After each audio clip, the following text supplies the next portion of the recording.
Baik, alhamdulillah telah bergabung kembali satu orang penelpon. Kita sapa terlebih dahulu. Assalamualaikum. Waalaikumsalam. Silakan Bapak, salawatnya terlebih dahulu. Allahumma shalli ala sayyidina Muhammad. Allahumma salli alaihi. Allahumma salli alaihi. Dengan Bapak siapa dari mana? Dari hamba Allah dari Kalimantan. Baik Bapak, silakan bisa bertanya langsung kepada Buya. Assalamualaikum warahmatullahi wabarakatuh. Assalamualaikum warahmatullahi wabarakatuh. Alhamdulillah bisa langsung berbicara dengan Buya. Masya Allah, alhamdulillah. Begini Buya, kalau berbicara secara privasi bisa lah Buya? Apa itu? Berbicara secara privasi kepada Buya bisa lah? Oh bisa, nanti bisa, boleh.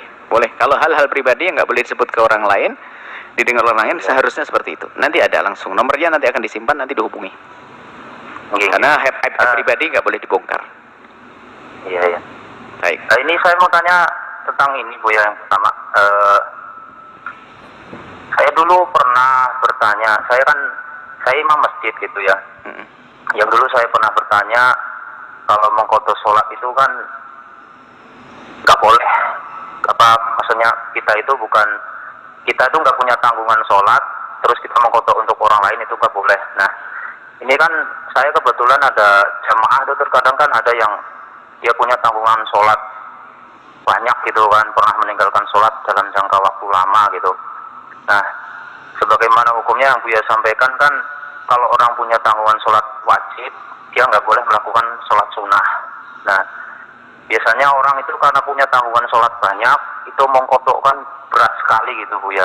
Jadi dia, kalau misalnya, kadang saya bingung sendiri menyampaikannya, kalau misalnya dia dilarang sholat sunnah, mau sholat qadha, itu berat.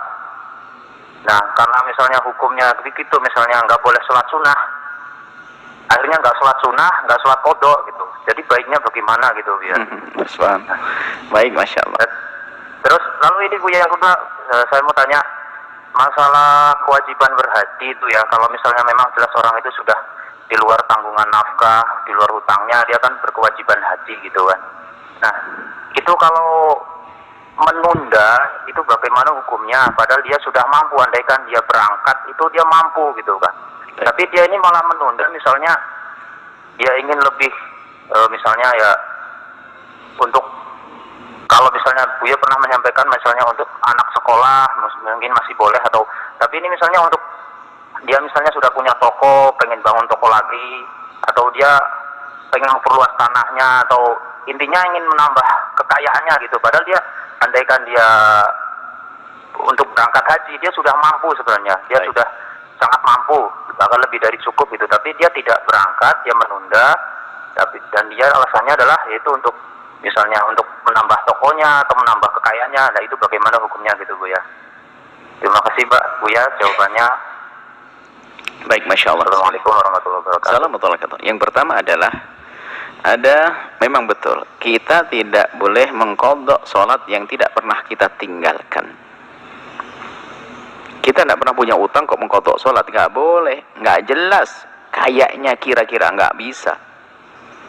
Maka nggak ada mengqadha sholat yang jelas. Kenapa disyariatkan sholat qabliyah ba'diyah? Itu untuk dijabr, untuk menutup kekurangan sholat fardu yang kita ragu kekhusyuannya, kurang konsentrasi, kurang apa ini, maka ditutup dengan qabliyah ba'di rawatib. Bukan mengarang-arang mengatakan sholat aku akan sholat barangkali di masa mudaku ada. Kalau nggak jelas-jelas, nggak wajib kita lakukan sholat sunnah qabliyah ba'diyah. Selesai. Nah, berarti ini pertanyaannya beda. Dia yakin punya utang banyak, tobat dia. Cuman kalau ngolok sholat sebanyak itu stres. Orang 20 tahun saja baru sadar umur 40. Umur 40, umur 35 baru sadar. Berarti kan mulai umur 15 sudah 20 tahun. Nah, ini gimana ini? Maka memang kaidahnya adalah sebisa mungkin qadha semuanya. Kalau nggak bisa, bolehlah dicicil. Kemudian memang kaidahnya begitu, sholat sunnah nggak boleh, karena masih punya utang. Tapi di dalam mensiasati orang yang semacam itu, ya jangan hukumnya kaku seperti itu. Pertama, motivasi bahwasanya boleh sholat sunnah, tapi hendaknya jangan lupa, misalnya kalau sholat sunnahmu adalah qobliyah, ba'diyahnya nanti qadha ya, gitu. ditukar gitu. Jadi dia tetap merasakan sholat sunnah dan dia merasakan sholat qadha. Qadha boleh setelah asar misalnya, kan qobliyah asar ada. Jadi setelah qobliyah asar nanti ba'diyahnya setelah atau setelah dilakukan sebelumnya semuanya. Sebab sholat qadha itu boleh biarpun setelah asar. Jadi diajari begitu, karena memang kalau kita pakai hukumnya begitu nggak sah. Tapi ini insya Allah akan dapatkan pahala karena dalam masalah mensiasati. Yang jelas qadha-nya paling tidak. Jadi kalau kamu melakukan salat sunnah qabliyah, tapi tentunya harus pakai qadha juga. Jangan sampai gara-gara ditakut-takuti apa qadha enggak, qabliyah ba'diyah juga enggak. Betul yang Anda tanyakan, perlu mensiasati. Bagi membaca kitab fikih ini ternyata para ulama dalam mensiasati yang katanya wajib fauran bagi orang yang meninggalkan sholat dengan terang-terangan menantang nggak mau sholat, maka itu adalah dengan cara zalim, maka dia wajib mengqadha spontan. Orang baru hijrah suruh sholat 50 waktu, 500 waktu, 20 tahun, 30 tahun, streslah dia. Jadi perlu disiasati nanti ya. Jadi boleh izinkan dia untuk mengatakan, oh enggak apa-apa, bahkan sholatlah qabliyah, tapi niatnya adalah niat fardu. Dari 2 sholat duhur, qabliyah duhur menjadi 4 fardu duhur.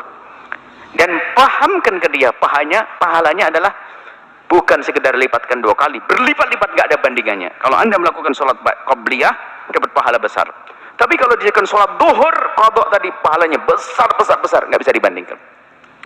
Beri motivasi secara perlahan.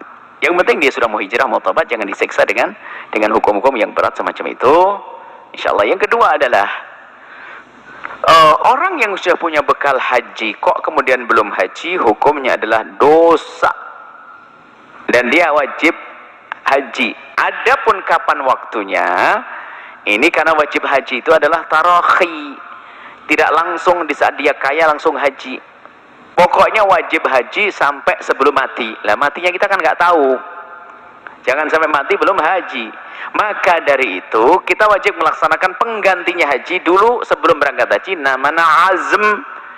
Baru orang tersebut dianggap tidak dosa menunda asalkan sudah ada azm. Azm itu adalah semangat di dalam hati, niat yang kuat. Saya harus, termasuk ditandai dengan mendaftar dan menyicil nabung. Itu adalah termasuk azm. Kalau sudah azm tidak dosa, hajinya kapan? Boleh tahun depan, boleh berikutnya. Seperti itu. Yang penting azm dulu. Kalau tidak azm dosa, suruh daftar nggak mau. Daftar tok tuh, duitnya ada. Berarti seolah-olah nggak ada azm dia. Kalau nggak ada azm dosa. Jadi menunda boleh, biarpun kita kaya raya hari ini, kita boleh tahun depan, tahun berikutnya. Misalnya anak saya masih kecil banget, saya tunggu 4 tahun lagi deh. Dalam dugaan kita insya Allah panjang umur sampai di sana. Kecuali memang mau mati, nggak boleh. Misalnya apa? Saya mau misalnya apa? Mau dikisos 2 tahun lagi, dikisos. Berarti kan bakal mati. Berarti setelah kisos nggak boleh dia niat hajinya. Misalnya dia mau dikisos, dia melakukan satu pelanggaran, dikisos awal bulan dikisos bulan Syawal dikisos bulan Muharram tahun depan, maka haji tahun ini wajib. Kenapa? Setelah haji mau mati dia, karena setelah haji dia mau mati, maka wajib, nggak bisa ditunda lagi. Kenapa? Nggak ada tahun lagi setelah itu. Tapi kan nggak ada kisah begini, hampir tidak ada. Mungkin juga orang mau dikisos, hukum bunuh ditetapkan untuk si fulan di bulan Muharram, berarti bulan haji ini dia wajib haji kalau punya harta. Nah, tapi kalau memang dia tidak pernah bakal mati seperti itu, ya dia boleh menunda, asalkan syarat yang paling penting adalah dia sudah azm. Azm itu adalah niat yang kuat, ditandai dengan sesuatu yang nyata, seperti mendaftar. Wallahu a'lam bishawab.